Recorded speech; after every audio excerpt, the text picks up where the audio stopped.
PNP Chief General Nicolas Torre III has pledged to uphold human rights while implementing new measures to improve police accountability and promotions. Here's the report.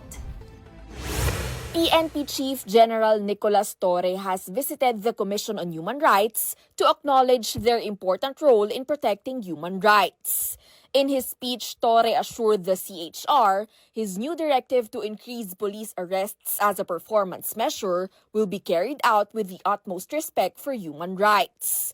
He vowed zero tolerance for extrajudicial killings and emphasized the use of lethal force will only be a last resort.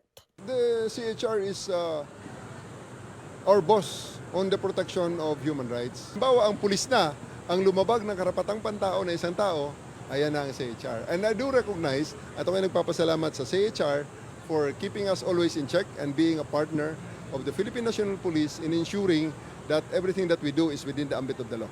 Torre is reportedly the first PNP chief to make an official visit to the CHR. Isa ho sa mga pangunahing institusyon na binabantayan ng komisyon ay ang ating kapulisan. Ito hong pagbisita ni Chief PNP dito sa ating komisyon ay mahalaga dahil mapapaigting at mapapabuti ang aming relasyon upang ma-integrate na rin ang human rights sa pagtupad sa tungkulin ng ating kapulisan.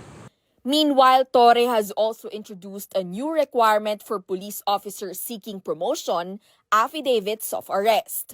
These affidavits serve as sworn statements detailing the facts and circumstances of each lawful arrest, ensuring accountability and providing a clear basis for promotion decisions. Torre said this move will help uphold human rights while improving the transparency and fairness of police promotions. Ang basic na trabaho ng pulis ay manghuli. At ang pinaka-resibo na ikaw ay nanghuhuli ay ang affidavit of arrest. Paano mo masabi na maging effective kang commander or supervisor nitong frontline personnel, ikaw mismo hindi mo pa nasubukan na pumirma ng affidavit of arrest? Pirma ka muna ng affidavit of arrest para kita ipwesto, para kita bigyan ng posisyon.